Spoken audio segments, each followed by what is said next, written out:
Yang mengait Bukit Katil. Bismillahirrahmanirrahim. Assalamualaikum warahmatullahi wabarakatuh. Terima kasih Datuk Yang Pertua. Saya ingin mulakan dengan merakamkan setinggi-tinggi junjungan kasih ke atas Sri Paduka Baginda Pertuan Agong. Titah Sri Paduka Baginda mencerminkan kepedulian dan cakna kepada rakyat yang kini terhimpit dengan tekanan ekonomi yang menggila. Penegasan Sri Paduka Baginda mengenai isu ekonomi, keselamatan, pendidikan, kesihatan dan pembangunan belia sewajarnya diterjemahkan secara serius oleh kerajaan bagi merealisasikan titah baginda dalam bentuk program yang berimpak tinggi. Datuk Pertua, tentunya pada petang ini saya ingin merakamkan kekesalan saya dengan kegairahan kerajaan melalui sistem kehakiman yang kelihatan tergupah-gapah menyegerakan pembicaraan kes fitnah liwat dua yang membabitkan Yang Berhormat Ketua Pembangkang. Dunia perundangan dan kehakiman sentiasa sinonim dengan aforisma not only must justice be done, but it must also be seen to be done. Dalam konteks kes ini, Datuk Pertua, dengankan keadilan, persepsi keadilan pun langsung tidak wujud. Saya membesar di dalam reformasi sejak tahun 1998 sehinggalah sekarang ini, sudah 16 tahun, Datuk Pertua. Sepanjang 16 tahun ini nampaknya kerajaan bergantung kepada lubang punggung saja, semata-mata untuk merosakkan dan melakukan character assassination kepada Ketua Pembangkang. Jadi sampai bilalah keadaan ini akan berlaku. Saya tidak menolak persepsi bahawa keputusan 7 Mac 2014 adalah batu tanda ketinggian daya efisiensi dan efektifness sistem kehakiman di bawah cengkaman eksekutif untuk mengakseskan political persecution dengan izin yang nyata bercanggah dengan semua aspek baik perundangan maupun persepsi khalayak. Ratusan kes tertangguh sekian lama, tetapi perhatian khusus diberikan kepada kes ini sehingga penyegeraannya cukup pantas dan kita ucapkan sekalung tahniah kepada sistem kehakiman negara. Rungutan juga turut diperolehi di kalangan pengamal undang-undang dan juga pendakwa raya mengenai pelantikan Datuk Syafiq Abdullah selaku Ketua Pendakwa Raya. Seolah-olah tidak ada lagi individu lain yang berkarisma dan berkredibiliti untuk mewakili kerajaan dalam kes fitnah ini. Sebab itu saya ingin tanya kepada kerajaan, apakah alasan kerajaan melantik Syafiq Abdullah ini sebagai pendakwa raya? Dan berapakah jumlah bayaran yang diberikan oleh kerajaan kepada pendakwa raya ini? Dan bagaimanakah dana awam ini boleh diseleweng pakai untuk tujuan pendakwaan politik seumpama ini? Justru jawapan berfakta saya mohon daripada pihak kerajaan. Datuk Yang Pertua tadi diberitahu di dalam Dewan tentang beberapa program yang membabitkan generasi muda yang akhirnya menyaksikan dalam program-program, misalnya program-program konsert ini. Saya telah bangkitkan di dalam media dan sebagainya mengenai kekesalan kita terhadap kematian 6 orang remaja. Saya ingin mempersoalkan mengenai perkara ini dan meminta supaya kerajaan menjelaskan dengan memberikan jaminan bahawa perkara ini tidak akan berlaku lagi. Tidak cukup sekadar apabila mati barulah tindakan ingin diambil. Perkara ini boleh dielakkan, dan sebab itu saya ingin juga menegaskan kepada kerajaan bahawa sudah sampai masanya Kementerian Belia dan Sukan ini memberikan tumpuan pada program-program yang membina generasi muda atau generasi masa depan. Apatah lagi dalam konteks ini saya dipahamkan Kementerian Belia dan Sukan ingin memperkasakan rakan muda demi memanfaatkan penjenamaan rakan muda itu sendiri. Dalam konteks ini saya ingin gesa kerajaan untuk juga membabitkan pimpinan-pimpinan muda daripada Pakatan Rakyat, khususnya menyediakan satu platform agar dapat membabitkan kepimpinan pemuda di dalam Pakatan Rakyat, memberikan sumbangan idea yang bernas agar masalah generasi muda ini dapat diperhalusi secara bersama, secara kolektif di antara kerajaan dan juga pembangkang. Datuk Yang Pertua, awal Mac yang lepas terdapat pendedahan yang menggemparkan apabila beberapa agensi kerajaan negeri di Melaka, khususnya di kawasan saya, sedang disiasat atas dakwaan wujud salah urus selepas mencetakkan kerugian mencecah kira-kira 360 juta ringgit. Status kewangan yang mengejutkan agensi-agensi terbabit diketahui lebih sebulan selepas rombakan dilakukan pada 1 Januari, menyaksikan 18 pegawai kanan dalam agensi terbabit ditukar. Antara sebab-sebab kerugian adalah kesilapan besar dalam pungutan hutang, belanja berlebihan, perancangan kewangan dan perolehan yang tidak teratur, dan kos berlebihan dalam menganugerahkan kontrak. Antara kerugian yang dicatat, Yayasan Melaka misalnya berdepan bebanan hutang sebanyak 286 juta ringgit.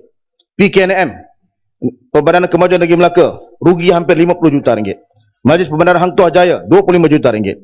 Sebab itulah saya ingin tanya kepada kerajaan, apakah pendirian kerajaan dalam hal ini dan bagaimana SPRM, satu agensi di bawah kerajaan, melihat dalam kes ini.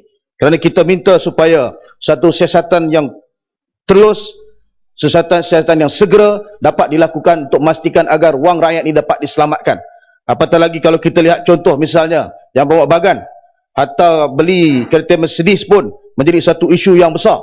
Sebab itu kita minta supaya belanja yang sebegini besar yang membabitkan kerugian wang rakyat ini mesti disiasat oleh kerajaan dan tidak boleh berdiam diri. Saya juga dalam beberapa hari yang lalu, termasuk semalam, saya juga telah membangkitkan bagaimana seorang bekas Menteri Kewangan yang kaya, iaitu Tun Daim Zainuddin, di mana kita mempertikaikan kekayaannya.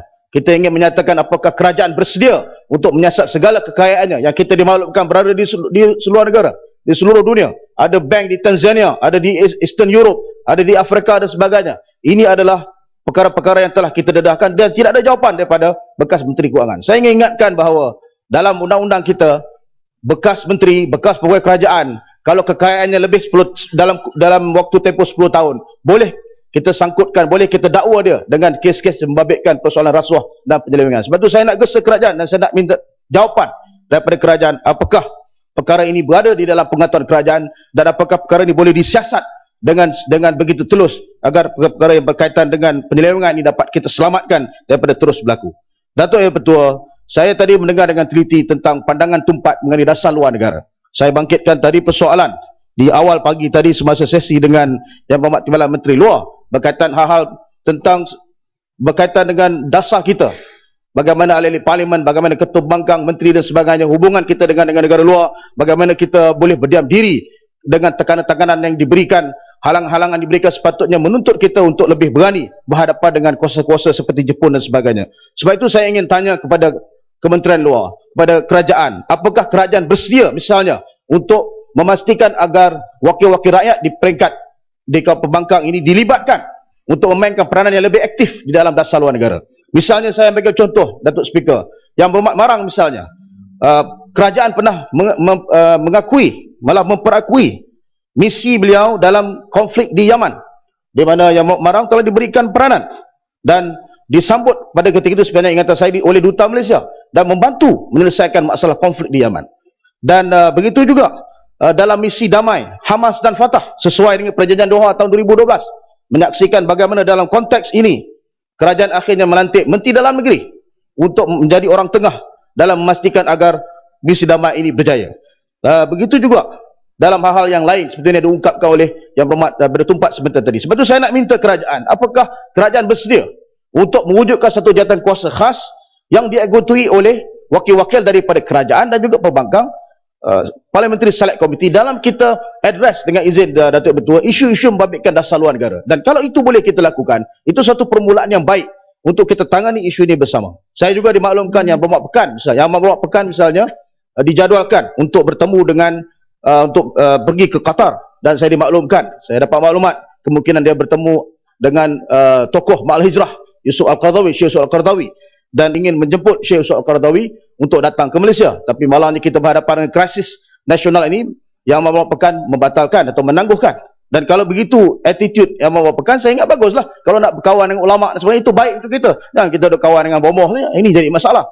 Sebab itu saya beritahu kepada Yang Berhormat dan juga Datuk Speaker, kita mesti nyatakan dengan jelas pendirian kerajaan berkaitan dengan dasar luar. Sudah sampai masanya dasar luar negara kita dikembangkan dengan baik agar kita menjadi sebuah negara yang disegani dan punya hubungan yang baik, dan bukan sekadar baik, malah konstruktif dengan negara-negara yang lain. Akhirnya Datuk Speaker, satu dua isu di peringkat kawasan. Saya tadi bangkitkan tentang prasarana asas sekolah di kawasan saya, di sekolah Datuk Palembang, satu sekolah yang elit yang mana telah wujud sejak 50 tahun yang lalu. Terdapat aduan yang mana saya telah pun bersama-sama melihat sekolah tersebut, walaupun dah 50 tahun sambutan Jubli Mas, tetapi saya tengok bilik guru pun 50 tahun dah usia dia. Jadi perlukan peruntukan, perlukan dukungan dan perlukan penelitian daripada Kementerian Pendidikan agar perkara ini dapat diselesaikan. Yang kedua, Datuk Speaker, saya juga ingin tanya kerajaan, apa dasar kerajaan untuk pembangunan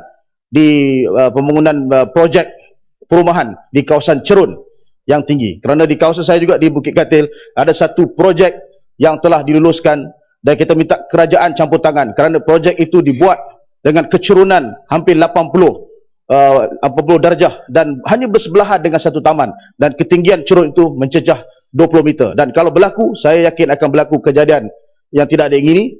Kalau berlaku perkara ini, tidak boleh kita selamatkan. Sebab saya minta kerajaan campur tangan dan kita nak tahu apakah dasar kerajaan dalam hal ini agar nyawa rakyat ini dapat diselamatkan. Akhirnya Datuk Speaker, saya juga dulu telah bangkitkan dalam pembahasan-pembahasan yang lalu tentang wang RM10 yang dipotong daripada kebajikan.